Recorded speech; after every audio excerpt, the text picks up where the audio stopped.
as I said, there's something that spikes glucose a lot more. And I think that's the main reason why I got cancer more than... Well, hi everyone. I'm just checking in because I wanted to give a slight update. If you are new to this channel, I have turned carnivore almost a year ago. I'm close to, well, I'm 11 months in the next few days. And I turned carnivore to try and heal a lot of illnesses that I had, which I actually accomplished. But in the meantime, a few other things happened, and I was diagnosed with a lot of really rare diseases. One of the two most important ones are a kidney disease, which is caused either by a genetic mutation or because of an autoimmune disease. It's called a component 3 glomerulopathy. And the other disease is a recently diagnosed triple negative, lots of other name, breast cancer, for which I will have a mastectomy hopefully this Thursday, the next Thursday. Today is the 22nd, I believe, and on the 27th is my surgery scheduled. That I say I hope, because so far insurance has not approved it. I'm not sure why. They're having some mess with their codes. Let's see. It's not in my hands anymore. Anyhow, here we go. The updates. Obviously, since I had the cancer diagnosis, as I said last time, I became really strict with my Seyfried protocol, the metabolic protocol, trying to starve out my cancer. Given how thin I am and how little I weighed and how much I wasted in the last months, especially since this cancer got really big. Obviously it's tricky because sometimes I do not have the strength to just fast, but I have to say, up until a few days ago, I have been extremely successful with the protocol, even with eating. And my trick was I eat with the circadian rhythm, meaning I eat early in the morning and absolutely nothing at night, especially not after sundown, which right now in the summer it's kind of easy to do. But I have my big steak usually in the morning. And the second trick is, because I check my glucose and my ketones and my Keto-Mojo constantly 3-4 times a day, which is crazy expensive, but my life is more expensive than that. And I'm really tweaking this whole index, glucose ketone index, and when it goes up, when it doesn't, and what raises it. So obviously I do not eat any carbs, any sugar, but glucose is raised also by proteins. Fish raises glucose a lot more than meat.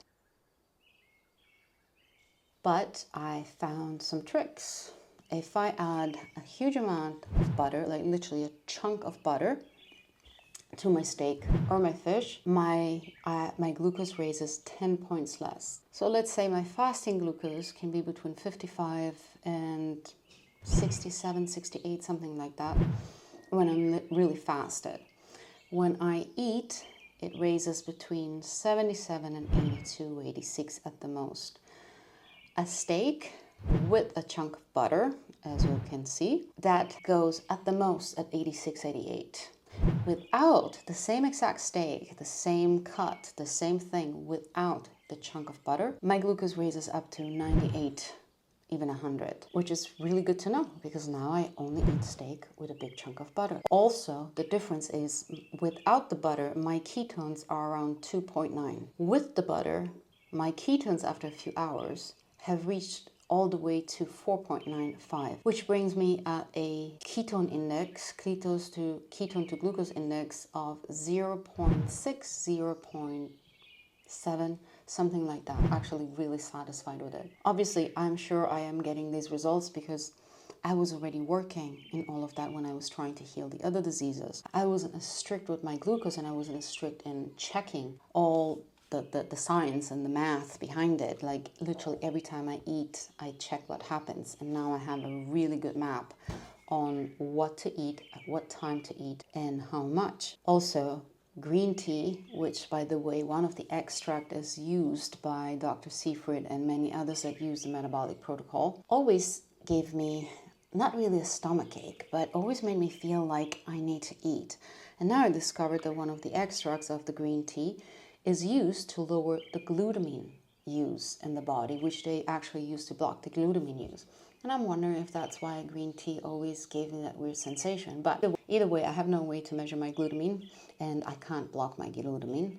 So what I'm doing, I'm using green tea, and when I have that feeling, I just drink a lot of water on top of it and call it a good day, because I believe that I'm doing something good. So the other thing I wanted to talk about that I discovered in the last few days is there is something that raises glucose more than a peach. And I know it because I had half a peach, so I checked from our garden. They're mature. I am not going to have it anymore until at least next year, because my glucose spiked to 99, I believe, for half a peach, only half a peach. But it was delicious. It was really good. But as I said, there's something that spikes glucose a lot more. And I think that's the main reason why I got cancer, more than any other reason, and that is stress. In the last few days, no matter what I do, stress has kept my glucose in the 90s. I have reached one afternoon, it was at 120, and I was fasted. So, I mean, the math is right there. Every time I check my glucose and my ketones, it's always at the same time, always at the exact same amount of time after eating or after not eating, in a fasted state, complete fasted state. And I was 120 in the morning in a complete fasted state since probably 4 p.m. the day before. And it was at 120. The only thing that happened was severe stress. My mother passed away today, and she asked to not pass away in the hospital, and we allowed her to do that. I can't say I wish that upon anyone.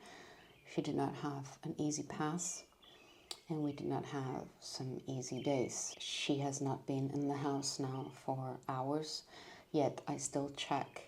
I want to stop at her room, at her bed, to check if she's breathing and how she's doing.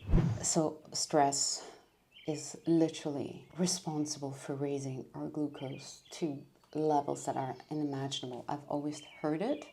I've always believed it, obviously, because I know there's science behind it. But experiencing a glucose at 50, 60, max 70, when I had a lot to eat, maybe the night before, the afternoon before, and then suddenly rising at 120, and that had happened right as I got really upset because I realized that my mom was unconscious and would not come back. If you cherish your life, do whatever you can to lower that glucose, lower that stress. Yes, it's the food, but also no food. It's not just that. We're just not built to live in a state of constant stress. This is the update. Oh, wait, no. There's a good news. I've been doing the metabolic protocol against cancer for 2 weeks now, I think. I don't know, days makes no sense to me anymore. There has been a really big change in the shape of my tumor. Because it's here in my breast, it's very easy to touch, to feel. First of all, I was in a ridiculous amount of pain. I was feeling like I got zapped by an open cable almost 24/7 by the time I went to the doctor. Well, I should say by the time a doctor actually listened to me. So it was really bad. I couldn't even sleep for the pain because of the pain anymore. Touching it, you could feel like it was not just a lump. I felt it spread into my breast very much. And now that feeling, the pain has decreased by, I would say, a good 50%, literally a full 50% in the last 2 days, despite the stress. And the shape has changed. It has become harder, and the borders, it's more like a bowl. It's almost like it went back slightly to the way it was a few months ago. And I think, well, I'm quite convinced it's because of what I'm doing. So what I'm doing is working. If I weren't in such a hurry to take this out because it is at metastasis level, actually they said it's almost impossible, I don't have them, but I don't have them. I don't feel confident enough with all the stress that's happening in my life, postpone the surgery. But probably if someone had actually listened to me and caught me earlier, and I would have, or if I'd have been, smarter, I would have started this protocol a lot sooner and avoided surgery. But I just don't have the strength in me to avoid surgery right now.